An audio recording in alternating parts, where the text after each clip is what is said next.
Olá, meus queridos irmãos e amigos, sejam todos bem-vindos mais uma vez aqui no nosso canal, para juntos agora prepararmos uma parte muito importante de nossa reunião, que é o nosso estudo bíblico de congregação, da semana 10 a 16 de fevereiro. Iremos considerar o capítulo 22, parágrafos do 7 até o 14. Então vamos para o nosso vídeo.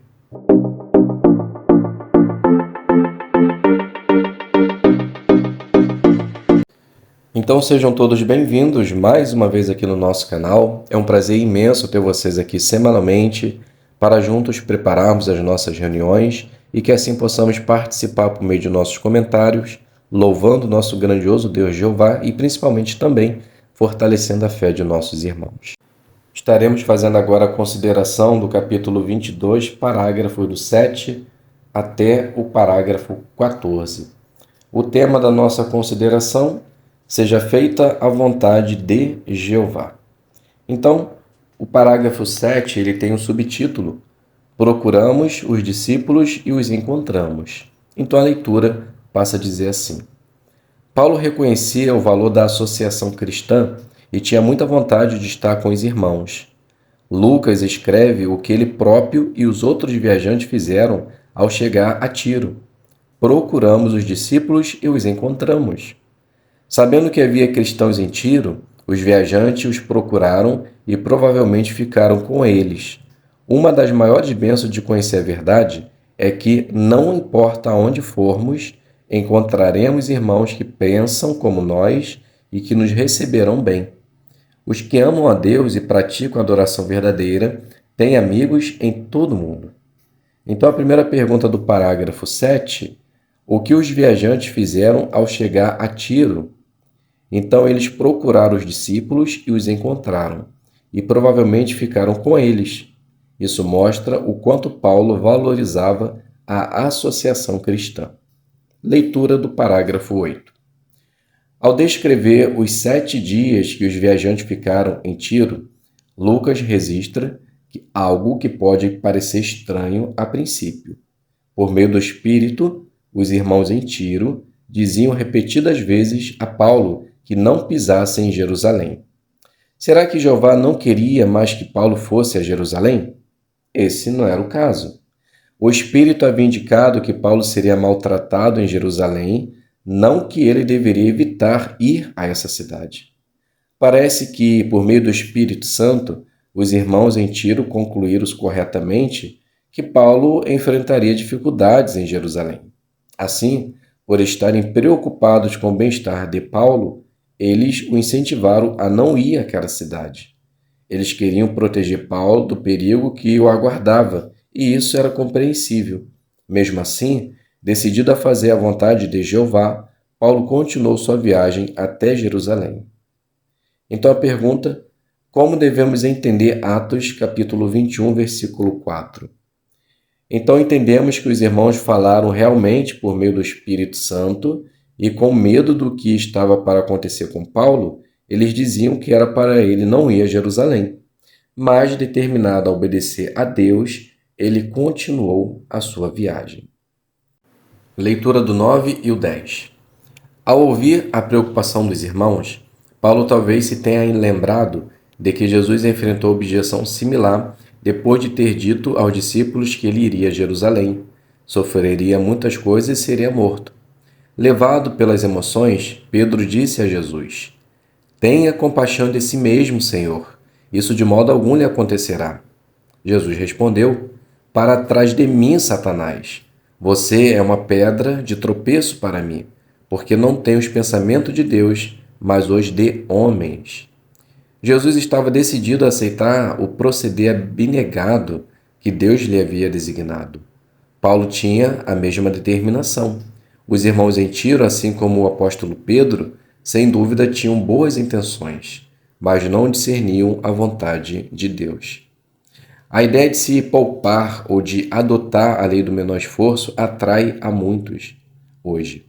As pessoas, de modo geral, procuram uma religião que os deixe à vontade e que não exija muito de seus membros. Em contraste com isso, Jesus destacou a necessidade de ter uma atitude mental totalmente diferente. Ele disse a seus discípulos: Se alguém quer ser meu seguidor, negue a si mesmo, apanhe a sua estaca de tortura e siga-me sempre. Seguir a Jesus é o proceder sábio e correto, mas não é o mais fácil. Então a pergunta do 9 e 10, parte A: de qual situação Paulo talvez se tenha lembrado ao ouvir a preocupação dos irmãos em Tiro? Então provavelmente Paulo se lembrou de Jesus quando Pedro disse: tenha compaixão de si mesmo, isso de modo algum lhe acontecerá. E a resposta de Jesus foi: para trás de mim, Satanás, você é uma pedra de tropeço. Então, assim como Pedro, os irmãos em Tiro tinham boas intenções, mas não discerniam a vontade de Deus. Parte B: que ideia é comum no mundo hoje e como isso se contrasta com as palavras de Jesus? A ideia de se poupar ou de adotar a lei do menor esforço atrai muitas pessoas. Então, muitos procuram uma religião que nos deixe à vontade e que não exija muito dos seus servos. E isso é muito diferente do que Jesus disse: se alguém quer ser meu seguidor, negue a si mesmo, apanhe sua estaca de tortura e siga-me sempre. Leitura do parágrafo 11. Logo chegou a hora de Paulo, Lucas e os outros que estavam com eles prosseguirem viagem. A descrição de sua partida é comovente. Mostra a afeição que os irmãos em Tiro tinham por Paulo e o grande apoio que davam ao ministério dele. Os homens, as mulheres e as crianças acompanharam Paulo e os outros viajantes até a praia. Como grupo, eles se ajoelharam e oraram, e então se despediram. Depois disso, Paulo, Lucas e seus companheiros pegaram um barco e continuaram até Ptolemaida, onde encontraram os irmãos e ficaram com eles por um dia. Pergunta: como os discípulos em Tiro mostraram que amavam e apoiavam Paulo? Então eles acompanharam Paulo e seus companheiros até a praia. Chegando lá, se ajoelharam e oraram e se despediram de Paulo. Leitura do 12 e 13. Lucas relata que, a seguir, Paulo e os que viajavam com ele foram para Cesareia. Chegando lá, eles entraram na casa de Filipe, o evangelizador. Eles devem ter se alegrado muito de ver Filipe. Uns 20 anos antes, em Jerusalém, ele tinha sido designado pelos apóstolos para ajudar na distribuição de alimentos, na então recém-formada congregação cristã. Filipe tinha um longo registro de pregação zelosa. Lembre-se de que, quando a perseguição espalhou os discípulos, Filipe foi para Samaria e começou a pregar. Mais tarde, ele pregou ao eunuco etíope e o batizou. Que excelente registro de serviço fiel! Filipe não tinha perdido seu zelo pelo ministério. Morando agora em Cesareia, ele ainda estava ocupado na pregação, conforme Lucas indica ao chamá-lo de o evangelizador. Também ficamos sabendo que ele agora tinha 4 filhas que profetizavam, o que sugere que elas seguiam os passos do pai. Isso mostra que Filipe deve ter se esforçado muito para edificar a espiritualidade da sua família. Os chefes de família fazem bem imitar o exemplo de Filipe, tomando a dianteira no ministério e ajudando os filhos a desenvolver amor pelo serviço de pregação. Então a pergunta parte A: que registro de serviço fiel Filipe tinha? Filipe ele foi designado na distribuição de alimento. Quando foi perseguido, espalhou os discípulos, foi para Samaria e começou a pregar. Pregou ao eunuco etíope e o batizou, e ainda estava ocupado na pregação, pois é chamado de evangelizador. Parte B: como Filipe é um bom exemplo para os chefes de família cristãos hoje. Então, o chefe de família pode imitar o exemplo de Filipe por tomar a dianteira no ministério, ajudando os filhos a desenvolver amor pelo serviço de pregação. Leitura do 14.